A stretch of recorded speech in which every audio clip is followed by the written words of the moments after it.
തീവ്രവാദികളല്ല പഠിച്ചിട്ട് ആദ്യം ഈ മുസ്ലിം തീവ്രവാദികളാണ് സത്യ തീവ്രവാദികളാണ്. ഏറ്റവും കൂടുതൽ പ്രശ്നത്തിലുണ്ടാകുന്നത് എന്റെ പ്രാണനെ ഹത്യ ചെയ്തിട്ട് മാത്രമേ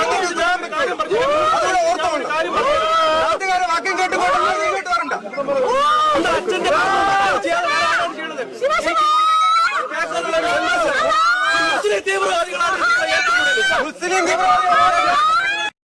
തിരുവനന്തപുരം നെയ്യാറ്റിൻകരയിലെ ഒരു സമാധിയുമായി ബന്ധപ്പെട്ടിട്ടുള്ള കോലാഹലങ്ങളാണ് ഇന്ന് വാർത്താ ചാനലുകളിൽ കണ്ടുകൊണ്ടിരുന്നത്.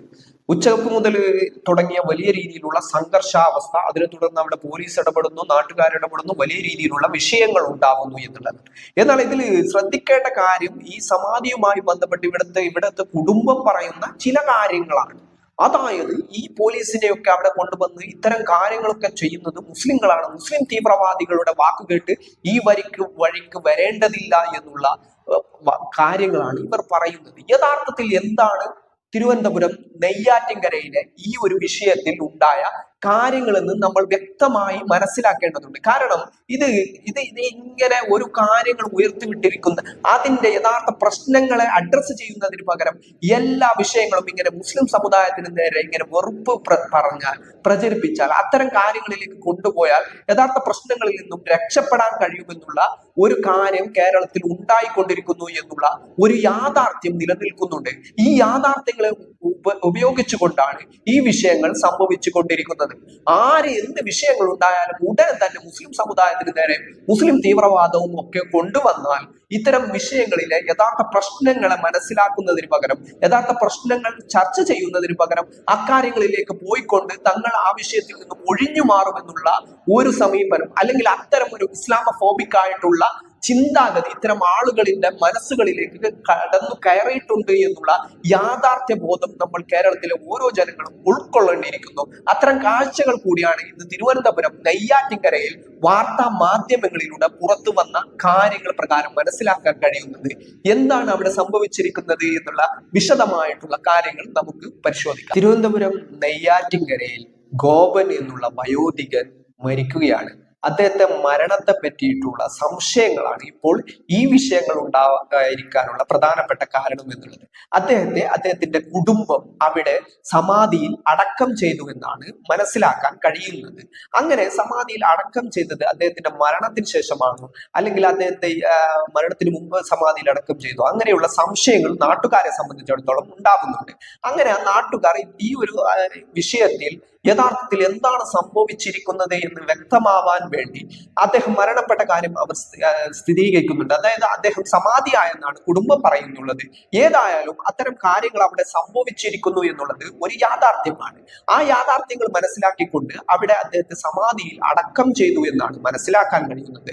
അതുകൊണ്ട് തന്നെ ഇത്തരം സംശയങ്ങൾ ഉയരുന്ന സാഹചര്യത്തിലാണ് ഫോറൻസിക് വിഭാഗം, ഡെപ്യൂട്ടി കളക്ടർ അടക്കമുള്ള ഉദ്യോഗസ്ഥർ ഈ ഒരു സമാധി തുറന്നുകൊണ്ട് അദ്ദേഹത്തിന്റെ ബോഡി അവിടെ നിന്ന് എടുത്തുകൊണ്ട് ഇത്തരം പോസ്റ്റ്മോർട്ടം നടപടികളിലേക്ക് കടക്കണം എന്നുള്ള ആവശ്യങ്ങൾ ഉയർന്നതിന് ശേഷമാണ് അത്തരം കാര്യങ്ങളിൽ നടപടികളിലേക്ക് ഉയർന്നിട്ടുള്ളത്.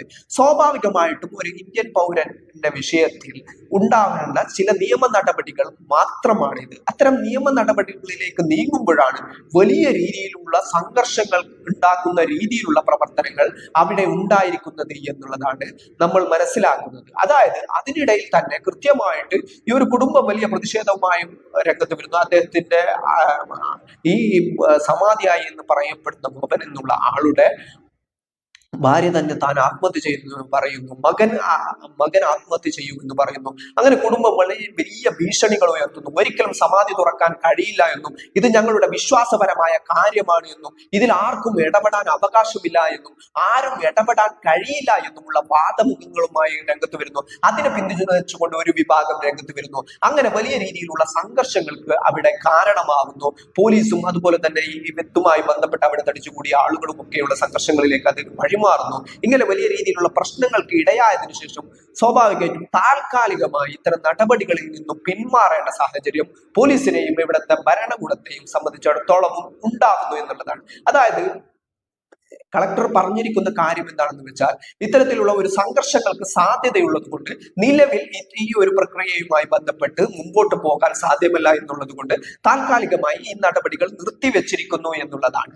അതായത് ഈ സമാധിയായി എന്ന് പറയുന്ന മുഹമ്മദ് എന്നുള്ള ആളുടെ മൃതദേഹത്തിന്റെ അല്ലെങ്കിൽ അദ്ദേഹം എങ്ങനെയാണ് മരണപ്പെട്ടത് എന്നുള്ള സംശയങ്ങൾ ദൂരീകരിക്കുന്നതിന് വേണ്ടിയുള്ള നടപടികൾ നിലവിൽ നടത്തുന്നില്ല എന്നുള്ള സാഹചര്യത്തിലേക്ക് കാര്യങ്ങൾ എത്തുകയാണ്. വലിയ രീതിയിലുള്ള പ്രതിഷേധങ്ങൾ എന്ന പേരിൽ ഒരു വിഭാഗം സംഘടിക്കുകയും വലിയ രീതിയിലുള്ള ഇത്തരം വാക്കുകളാണ് ഇവരുടെ അടുത്തു നിന്നും വരുന്നത് എന്നാണ്. അതായത് പോലീസോ അല്ലെങ്കിൽ ഇവിടുത്തെ നിയമവ്യവസ്ഥയോ കൃത്യമായിട്ട് നടപടികൾ സ്വീകരിക്കുമ്പോൾ അത് മുസ്ലിം തീവ്രവാദികളുടെ പിൻബലത്തോടുകൂടി മുസ്ലിം തീവ്രവാദികളുടെ ആവശ്യങ്ങളോട് കൂടിയാണ് ഇത്തരം കാര്യങ്ങൾ ചെയ്യുന്നത് എന്നുള്ള ഒരു നിലപാടാണ് ഇവർ സ്വീകരിക്കുന്നത്. ഇത്തരം ഒരു ആക്ഷേപങ്ങളാണ് ഉയർത്തുന്നത്. ഇത് വളരെ ഗുരുതരമായ ഒരു സാഹചര്യമാണ്. ഏതൊരു വിഷയത്തിലും എന്ത് വിഷയങ്ങൾ ഉണ്ടായി കഴിഞ്ഞാലും കൃത്യമായിട്ട് ഏതെങ്കിലും നടപടികൾ ഉണ്ടാകുമ്പോൾ അതിന് പിന്നിലൊക്കെ മുസ്ലിങ്ങളാണ്, മുസ്ലിം സമുദായമാണെന്ന്, മുസ്ലിം തീവ്രവാദികളാണെന്നുള്ള ചിന്താഗതിയും അത്തരം ഉദ്ദേശങ്ങളും ഉയർത്തിവിടുന്ന ആളുകൾക്ക് കൃത്യമായിട്ടുള്ള ലക്ഷ്യങ്ങൾ ഉണ്ടാവുമെന്നാണ് ഇത് മനസ്സിലാക്കുന്നത്. അതുകൊണ്ട് തന്നെ ഇതിന്റെ ഒന്നും ഭാഗമല്ലാത്ത ഒരു സമുദായത്തെയാണ് ഇപ്പോഴും ഇവര് ലക്ഷ്യം വെച്ചുകൊണ്ട് അല്ലെങ്കിൽ ഇവര് അതിനെ മുൻനിർത്തിയാണ് ഇത്തരം വലിയ പ്രതിഷേധങ്ങൾ ഉണ്ടാക്കുകയും യഥാർത്ഥ വിഷയത്തിൽ ഇതിന്റെ അന്വേഷണങ്ങൾ നടക്കേണ്ട സാഹചര്യത്തെ ഇല്ലാതാക്കുന്ന സമീപനവുമാണ് നടത്തിക്കൊണ്ടിരിക്കുന്നത്. എന്നാൽ പോലും വരും ദിവസങ്ങളിൽ ഇത് കൃത്യമായിട്ടുള്ള നടപടികൾ പോലീസിന്റെ ഭാഗത്തു നിന്നും ഉണ്ടാകും എന്ന് തന്നെയാണ് പ്രതീക്ഷിക്കപ്പെടുന്നത്.